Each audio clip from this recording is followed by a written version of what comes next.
Will you pray with me?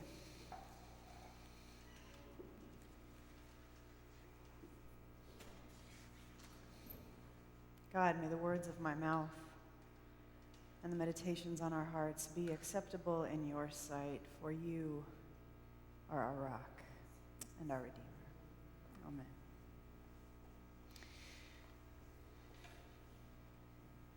What's the name of the discernment process that we're in right now? Revision. What is it? Revision. What is it? Revision. And revision is about discernment. What's it about? Discernment. Yes. So, talking about discernment in worship for these months while we're engaged in revision. And this story that we just heard has a lot to teach us about discernment. I want to highlight some things about this story as they relate to discernment before moving into the bulk of the sermon. So the first thing is this word instrument. In verse 15, if we can get there again, if that's possible. Oh, there it is, see? He is an instrument. God tells Ananias that Saul is an instrument whom I have chosen. And just by the very fact that God is talking to Ananias and calling him to lay hands on Saul means that Ananias is a chosen instrument too. Multiple instruments here. They're in relation, but they're not the same. Very different functions, both making music. Instrumentality is a huge part of this story, and it's a key part of discernment. Second, I want to highlight that the conversion experience that happens in this story is about transformation of function, not personality. All right? So Saul was always going to be a zealot. That dude did not change. He did not. Instead of being converted from zealot to zen, he was converted from persecuting zealot to creative faith community building zealot. The function changed, but not the instrument itself. And my guess, based on the facts of this story, is that Ananias was quite a cautionary man, that he eventually did what he was told, but had to get there by way of checking and doubting and resisting and gathering as much information as possible. I know there's none of you in this room like that. That's a personality type. In this story, his cautionary ways don't get converted. He goes from resisting interaction with Saul to becoming a channel for Saul's conversion. But he was going to be a fact checker regardless. The function changed, but not the instrument itself. God will change our function, but the core of who we are will not change. That's a key part of discernment. Third, these two guys, Saul and Ananias, were enemies who profoundly changed each other. They literally ushered in each other's salvation. Enemies transformed by the gospel of Jesus Christ. Enemies transformed by the willingness to engage despite all red flags, common sense, and stereotypes. It feels really important to highlight this aspect of the story because it is the most challenging part of the story for me. I don't like hanging out with my enemies. Do you? I don't like them talking to me, more or less changing me, you know? But it's what God does. That's a key part of discernment. So, instrumentality. Function change, not instrument change. And radical encounters across enemy lines. Those are the biblical highlights I want us to hang on to from this biblical story. And now, for another story. Because I listened to Andy Hemble one time. He took me out to give me some feedback about my preaching, y'all. And he said one time,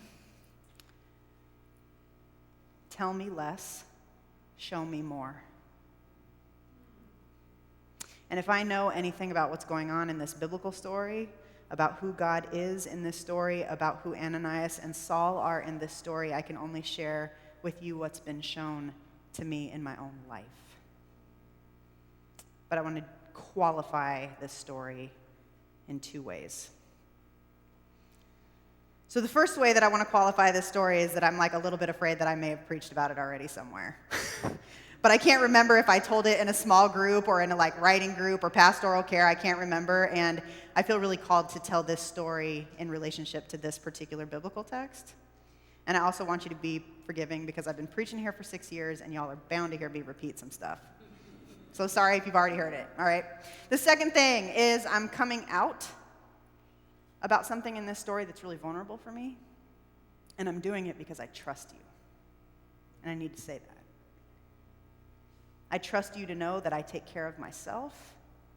I trust you to take care of yourselves, and I trust you to communicate in the midst of all that with me and others if you need to. So the door is always open, all right? I'm also coming out about something in this story that has direct and explicit political implication, which is always risky from the pulpit. I want to acknowledge that. It's not going to stop me, but I want to acknowledge it.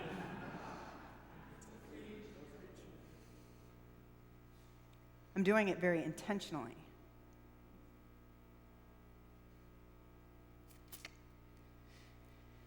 As a female-bodied person, and as someone who sees women's reproductive health and women's reproductive choices under attack right now. This telling is a gift with no strings attached, and this telling is a calling wrapped up in my hope for women to have the options that they need.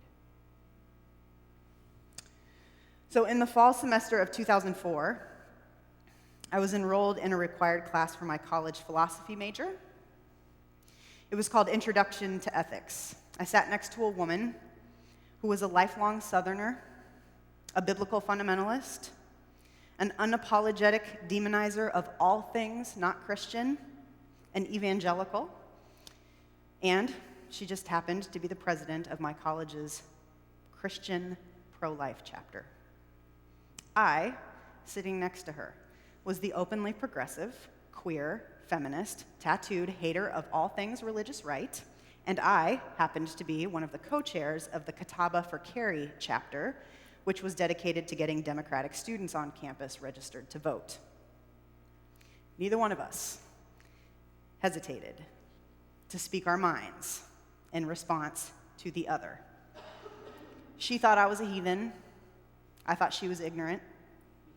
She thought me immoral. I thought her judgmental. A certain kind of back and forthing went between us and the professor who was mediating between us for the entire semester. Everyone in class knew we couldn't stand each other. I despised her, she despised me. We were total opposites in every way. We couldn't let the other have the last word. It made for entertaining class discussions, but truth be told, there was some really ugly warring going on there that while I wasn't willing to disengage from, also felt kind of ucky for me on the inside. The very last class session of the semester, after our very last class was over, she looked at my book bag.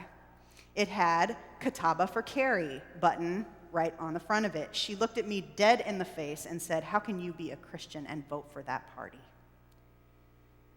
I looked right back at her and said, "How can you be a woman and destroy other women's lives by being pro-life?" We sat there in a gridlock like cats with their hair on arched backs sticking straight up. It was fight or flight, and both of us knew it. We'd had class discussions and a professor to intervene on us for the last 4 months, but that afternoon, we were in direct one-on-one conflict with each other, and there was no one to stop it. So to her credit, she moved with grace first. And I honestly don't know what would have happened if she hadn't. She said, "Let me tell you a story." And for the next 15 minutes, she told me about her mother's life, about how her mom had gotten pregnant at the age of 15, how her mom lived in poverty, abject poverty, had abusive foster parents, had been in and out of foster homes most of her life, which meant that her mother had no good parenting role models, and the idea of becoming a parent herself frightened her to death. When her mom found out she was pregnant at the age of 15, she decided it was suicide or abortion. She knew both were an abomination before the Lord, as she'd been taught by her religion, but she chose abortion because she knew suicide would take her directly to hell. The day of this mom's scheduled abortion, she was on the table, about to have surgery, and a light shone down on her. She heard God say to her, "Get up, that child will do great things." And so her mom sat up and walked out of the clinic that day. As this woman finished her story, she had tears in her eyes. She looked at me with her whole heart and said, "I am literally here today, right now, because my mom didn't have an abortion." Everything she said was entirely sincere, so rooted in compassion and gratitude and love. I felt absolutely every word she spoke as a gift to me. I was moved by her, and so I responded in kind. "Let me tell you a story," I said. About 3 years ago, I was on my second round of rehab after having relapsed for the umpteenth time. I just couldn't seem to get clean and sober no matter how hard I tried. I got into a relationship with someone from rehab I had no business being with and found myself pregnant with only 29 days of sobriety. I'd always wanted to be a mother, but I knew I had no business bringing a baby into the world, given that I couldn't even take care of myself. I'd been dropping out of school, barely paying my bills, riding the cycle of addiction, putting the people who loved me through hell, and I just couldn't expose any child to that life in good conscience. So I had an abortion, which was literally the hardest thing I've ever done in my life. When I woke up from that procedure, something had happened inside of me. I was different. I was in so much pain from that loss, the loss of conscience, that loss of life, that I was actually willing to change my behavior. I knew that I would never drink or use again. I was actually willing to do what the women of Alcoholics Anonymous had been telling me to do for the first time. Because of that change, because of that pain, I got my act together. I stopped hurting my family. I started making healthy choices. I got back in school. I got really, really good grades, and I was able to transfer here to finish my degree. I am literally here today, right now, because I had an abortion.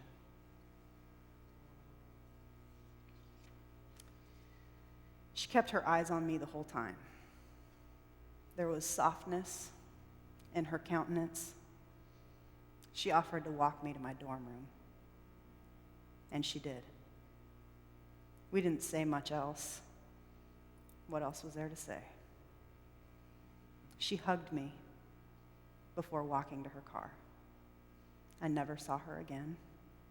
I don't remember her name. Instruments of grace.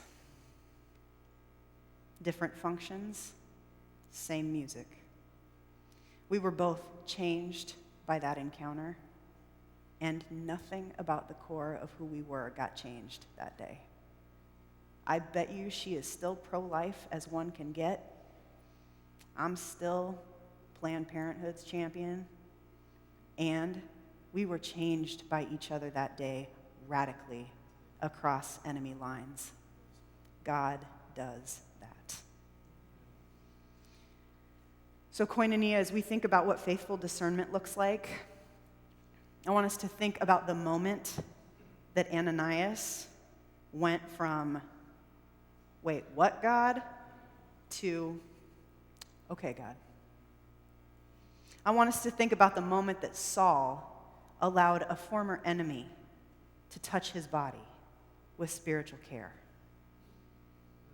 I want us to think about the moment my college colleague decided to tell a humanizing story instead of attacking me with ideology. I want us to think about the moment when I let her hug me.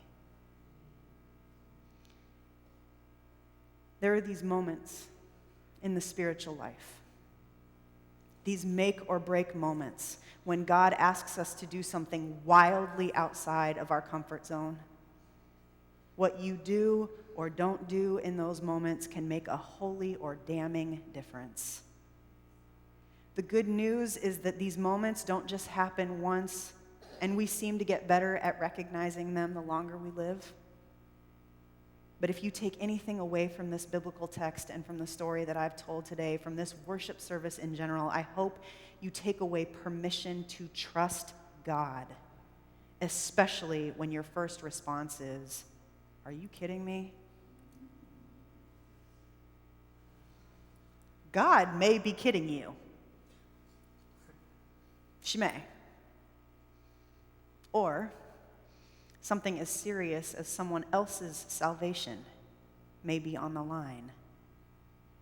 Or perhaps your own salvation is on the line.